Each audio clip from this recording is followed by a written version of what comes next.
Hello, and welcome back to Kyber Codex. Today we've got another lightsaber overview and demo. Today we are taking a look at my first commissioned build of 2025. This is an LGT and AUS Sabers variable hilt component system build. It is for Quentin, and it uses a 3D printed chassis that was designed by a user on Printables. I will link the design in the comments. I did make some modifications to the chassis here. But we've got a Proffieboard V2.2, a real quartz crystal that I cut with a Dremel, removable 18650 battery, fully enclosed Smuggler's Outpost 22mm speaker. There's a 1-button setup here under this 12mm red button actuator. And then we have 2 dummy LEDs with 50/50 pixels under them. I designed the LEDs in Blender and printed them in clear PETG on my Bamboo Lab P1S. And then the main chassis is printed in a combination of high flow PETG and PLA. That was all painted using airbrush paints by Hobby Mio and the Scale Modelers Supply. It uses a stock Custom Works Eco NPXL V4 in the emitter.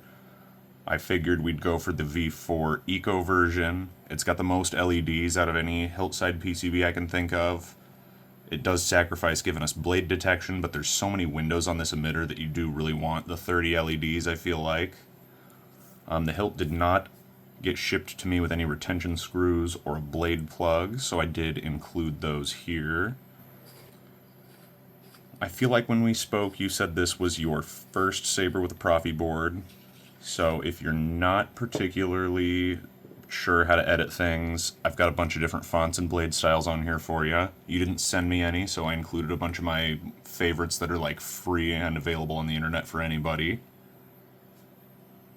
If you do ever need to get to the board, though, you can just pop the section the board's in out of the chassis lightly and turn it to the left. That's the way the wires are twisted in there.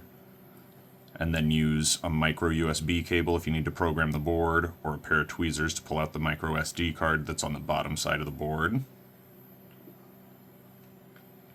The config is on the card, and I do have a copy of it on the Google Drive that I've got on my website, so there is a link to that on there if you lose that from the card. So when you're storing the hilt, do take the battery out. There was not a spot for a recharge port that you could put a kill key in or a kill switch in the chassis design. There were a couple other chassis I could have fit in here, but you really wanted something with a crystal chamber, and this was the only thing I could find that fit a crystal chamber, and I'm really new at 3D design, so I wasn't confident in designing one from the ground up. Like I said, I did modify this to get a Smuggler's Outpost Elite speaker in here instead of like a pancake 22mm, so you'll get some real good sound out of it. And then I modified it so that instead of using a 12mm AV switch, we could use a low-profile brass tactile switch, fit those 50/50 neopixels and the dummy LEDs in here, since these were for retention screws for the LGT style chassis, and then stick this switch actuator onto there. And then your pixel connector's right around where this square greebly on the neck section is. So you've got really good blade depth. You've got 2 retention screws. I would suggest using both of them.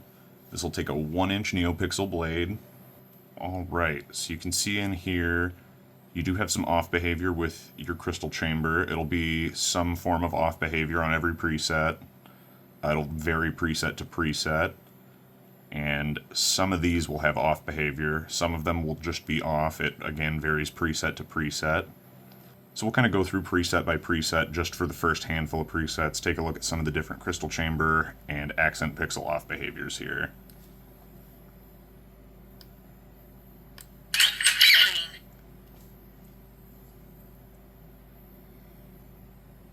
So you've got the like red and green arrows from the Return of the Jedi lightsaber. All of these are set to red and green, as you originally wanted just red and green LEDs in here. But if you do get bored of that and decide you want to change it, you can go into edit mode and make these whatever colors you want. Same with the crystal, you can change that independently of the blade.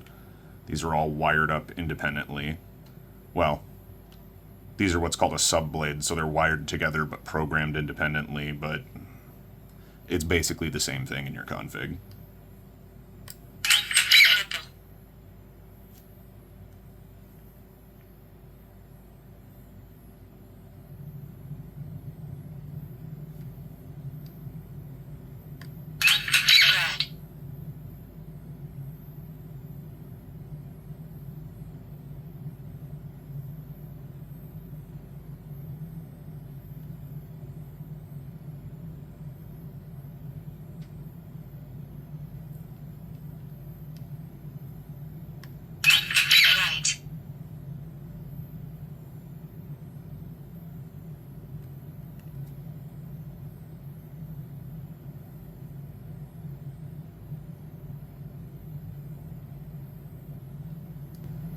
And before I get this all put back together and we put a blade in and everything, it'll be easy to remember. I'm not sure if it'll show up on camera, but your chassis has it marked positive and negative down here. So positive side of the battery goes up, negative side goes down. This Keep Power 18650 battery is going to be included for you. I'm going to package it in a little separate battery safe container to ship it with so that it's not in your hilt when you get it. I'll charge it up before I package it so it'll come to you fully charged and ready to go. Just remember when you put it in, plus side to plus side, negative to negative. If you put it in the other way, things will fry and not work.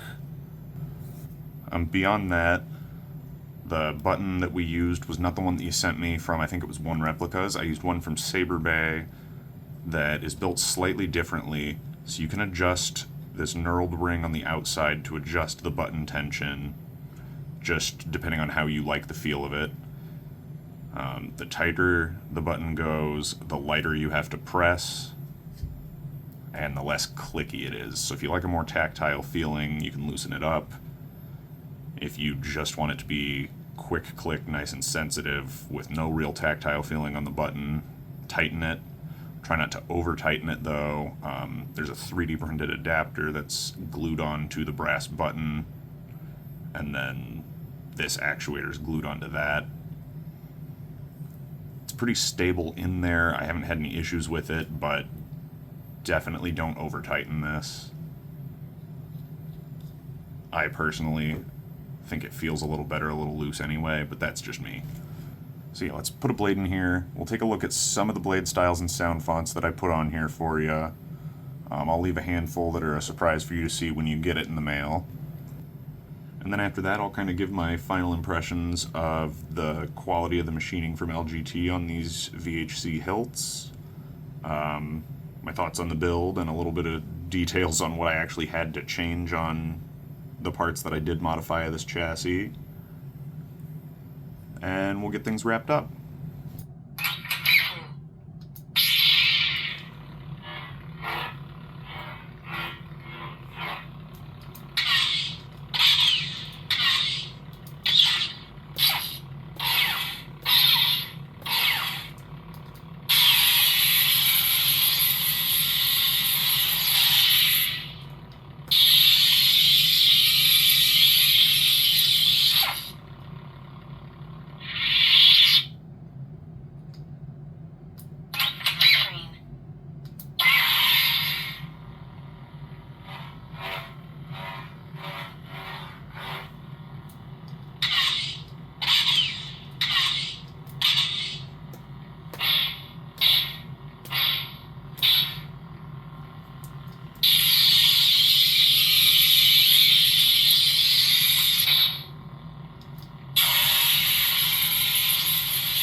So, final impressions of the hilt and the build. This build ended up being a lot more involved than I thought it would be. I thought that I'd just be able to fit these pixels in here and then use an AV switch and attach this to it. But I ended up having to wholly remodel the part of the chassis that holds the switch to hold a low profile brass tactile switch instead, and then run the wires through the bottom instead of just mounting an AV switch in there and calling it a day. I did have to adjust the top of the crystal chamber's wiring channel to accommodate the 50/50 pixel here and the extra wiring, since this isn't intended to have that many, things going on up top. And then I did have to do a bunch of different test prints. I think it took me 7 or 8 reprints of this main chassis body before I could actually fit a Smuggler's Outpost Elite in here.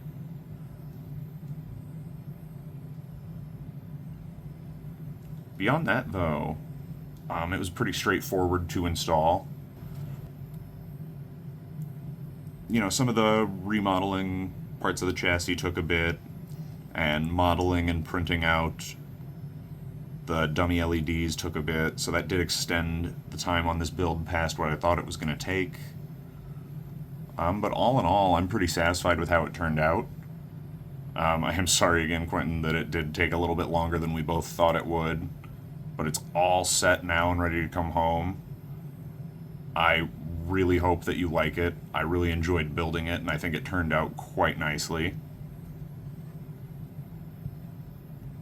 And, I want to thank you for trusting me with your hilt, trusting me to build this for you, and not giving me a bunch of grief about the delays in the process, especially with me being 99% of the way done right before I had to go on vacation. So I'm glad I got it all done. I'm glad that I think it turned out quite good. I'm really happy with the paint colors that I ended up going for on here. The mixture of light bronze and dark bronze on the main chassis, and then night gold on the crystal chamber just looks really good. Night gold might be my favorite thing to paint crystal chambers with. It's what I've used on almost all of them that I've painted. And, the saber feels really good in the hand, too. It's not overly thick, it's not super chunky, but it's not super thin. It doesn't feel like it's going to fly out of my hand when I swing it. It does have a working CoverTech wheel, so if you do want to buy a CoverTech clip and use that, you're all set there. So you can carry it on your belt just fine. This is just my CoverTech wheel that I got, this is just my CoverTech clip that I got from Saber Bay. Just slots right on in there, stays locked in. So if you do ever want to carry this on your belt, you just go buy a CoverTech belt clip from pretty much anywhere. This is a standard size CoverTech wheel. Otherwise, like I said, I'm going to send you the Allen key to take out your retention screws here. I'm going to send you a USB battery charger to take the battery out and charge it in when you need to recharge it. I'm going to send you a plastic battery case to store the battery in when the battery's charged and the saber's off. And I am going to send you a little USB SD card reader in case you ever do need to change any of the sound fonts or edit the config or anything like that in the future. So like I said, I truly hope that you enjoy this saber, and thanks so much for trusting me to build it for you. And for anybody else watching this, if you like this saber or any of the other sabers you've seen me build on this channel, I am available for commissions for custom installs. I do weathering, I do painting, I do all sorts of stuff. Go check out my website, my Instagram, my TikTok. I've got all that stuff linked on here. Check that out if there's anything you're interested in there. Shoot me a message, we can talk it out. I'm available for commissions of all kinds right now. So thank you again, Quentin, for letting me build this for you. I'm going to get this in the mail for you as soon as possible and get it back to its rightful home. And thank you everybody else for stopping by and watching. This has been Kyber Codex. Have a wonderful rest of your night.